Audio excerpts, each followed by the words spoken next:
एक बार की बात है। आसमान में बिजली की कड़कड़ाहट के साथ हल्की हल्की बर्फबारी भी हो रही थी। ऐसा मौसम देख चिड़िया थोड़ा घबरा जाती है और वह ऐसा देखकर अपने सभी पक्षियों दोस्त के पास जाती है। उनके पास जाकर वो कहती है कि मिठू, मुझे ऐसे लगता है कि मौसम कई दिनों के लिए खराब होने वाला है। तब कबूतर कहता है, मेरे को भी ऐसा ही लगता है। ना जाने सर्द हवाओं के साथ बर्फबारी तो होती है, इस बार तो सर्दियों में बरसात भी हो रही है और बरसात थोड़ा ज़्यादा लग रही है। ऐसा ना हो कि चारों तरफ बरसात के कारण ठंड हो जाए और बर्फबारी तेज हो जाए, रास्ते बंद हो जाएं, हमें भोजन भी नहीं मिलेगा। चलो इस मौसम को देखते हुए हम सब अपना खाने का भोजन इकट्ठा कर लेते हैं ताकि मौसम खराब होने पर हमें घर से बाहर ना निकलना पड़े। जब सभी पक्षी ऐसी योजना बना लेते हैं तो कबूतर कहता है कि भाई, पिछली सर्दियों में तो बर्फ गिरने से हमें जंगल में भोजन भी नहीं मिला था और बेचारा कालू कौवा भी अपने परिवार के साथ भूखे ही रह गया था। उसकी हालत खराब हो गई थी। हम उसको भी बुला लेते हैं। तब रानू चिड़िया कहती है, नहीं नहीं, मैं उसे बुलाने नहीं जाऊंगी। वो तो घर पर बुलाकर बेइज्जती करते हैं और काम काज कुछ करते नहीं। तब कबूतर कहता है, लेकिन रानू, अपने भोजन में से हमें अपना भोजन देना पड़ा था, इसीलिए हम उसको साथ लेकर चलेंगे। ऐसा कहते हुए कबूतर उसको बुलाने चला गया। उधर मिट्ठू तोता और रानू चिड़िया भोजन की तलाश में जंगल की ओर चल दिए। कबूतर जैसे ही कौवों के घर पहुंचा, उनका दरवाजा खटखटाकर बोला, कालू कौवे, क्या तुम घर पर हो? तब कालू कौवा कहता है, हाँ बताओ, क्या काम है कबूतर भाई? मौसम बहुत खराब हो रहा है। हाँ, मुझे तो दिख रहा है। तो चलो, सभी पक्षियों ने योजना बनाई है। पिछली बार की तरह कई महीनों तक बर्फबारी के कारण हमें भोजन ना मिले, इसलिए हम भोजन इकट्ठा करने जा रहे हैं। तुम भी हमारे साथ चलो। लेकिन कबूतर पर गुस्सा करते हुए कौवा बोला, इस मौसम में बाहर तुम जाओ, जब भोजन खत्म होगा, जबकि जब देखेंगे। अभी हमारे पास भोजन है, तुम वापस जाओ।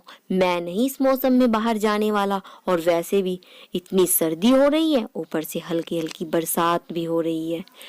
ऐसा कहकर कबूतर को कौवा कहता है, चलो भागो यहाँ से, मेरा दिमाग मत खराब करो। कबूतर ऐसा सुनकर चुपचाप वहां पर चला गया जहां पर मिट्ठू और रानू भोजन एकत्रित कर रहे थे। कबूतर को देखकर रानू बोली, क्या कौवे नहीं आए तुम्हारे साथ? कबूतर कहता है, नहीं नहीं, बहुत गंदे पक्षी हैं वो, मेरी बेइज्जती कर दी। अब हम तो उनके भले के लिए कह रहे थे, इस बार आने दो घर पर हमारा भोजन मांगने। मैं बिल्कुल मदद नहीं करूंगा। मिट्ठू कहता है, हाँ हाँ, हम भी मदद नहीं करेंगे। वो सभी भोजन लेकर वापस अपने घर को लौटते हैं। तभी रात को तेज हवाओं के साथ साथ बर्फबारी भी तेज होने लगी और चारों तरफ बर्फ की चादर फैल गई और जंगल में तेज सर्द हवाएं चलने लगी। मौसम भी खराब रहने लगा, धूप कहीं भी नजर नहीं आई, जिससे पक्षियों को भोजन ढूंढने में बड़ी परेशानी होती। लेकिन सभी पक्षियों ने अपना इंतजाम कर लिया था। अगले 1 महीने तक भी अगर मौसम खराब रहा, तब भी उसके लिए भी उन्होंने अपने भोजन का भंडारण कर लिया था। लेकिन वहाँ कौवा और उसका परिवार भूखे मरने की नौबत पे आ गया। सारा जंगल बर्फ और सर्द तेज हवाओं से और आसमान में बिजली गड़गड़ाने लगी। कहीं भी भोजन दूर तलक दिखाई नहीं दे रहा था।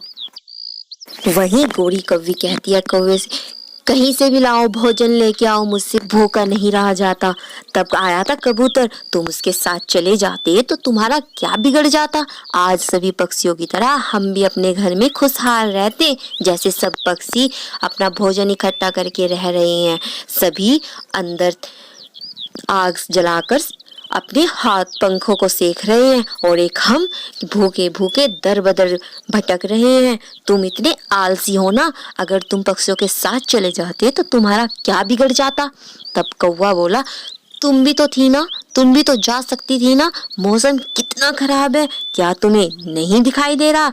अब मैं अपने पंखों में बाहर जाके दर्द करूं, मेरे बस की नहीं है। अब भोजन का इंतजाम तुम करोगी। दोनों ऐसा कहकर आपस में लड़ने लगे, लेकिन भूख के मारे उनके पेट में दर्द होने लगा। वो परेशान हो गए। उनका छोटा बच्चा भी बड़ा परेशान था भूख के मारे। सब पक्षियों के बच्चे जहां अपना दाना अंदर अपने घरों में बैठकर खा रहे थे और सर्द हवाओं का मजा ले रहे थे, वहीं कौवा और उसका परिवार बड़ा परेशान था। ऐसे में कौवे ने सोचा कि क्यों ना मैं दूसरे पक्षियों के यहाँ से भोजन चुरा लाता हूँ। वो सीधा गया रानू चिड़िया के घर। उसने देखा वो सभी भोजन करके सो गए। उसने उनके घर में चोरी से जाकर उनके भोजन की चोरी कर ली और घर में आकर खाने लगा। सुबह के टाइम जब चिड़िया ने देखा चारों तरफ कि उसका भोजन कहाँ गया, तो उसने अन्य पक्षियों को बताया। तब सभी पक्षी बोलने लगे कि रानो, ये जरूर कालू कौवे का काम हो सकता है।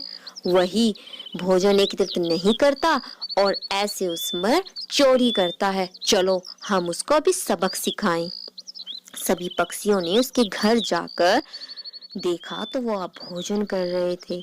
उनका भोजन उठाकर कबूतर बोला, जब मेहनत करने के लिए कहा जाता है तो तुम नहीं करते, अब तुम हमारा भोजन चुरा कर खा रहे हो।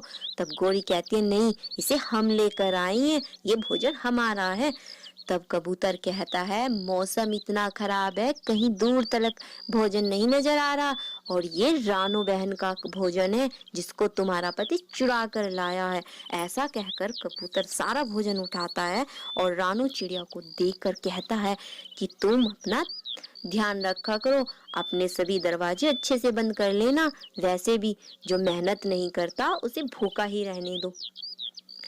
ऐसा देख पक्षियों को कालू कौवा और गोरी बड़े पछताए। वे सोचने लगे कि काश हम भी समय पर अपनी भविष्य की चिंता कर लेते तो हमें ये दिन न देखना मिलता।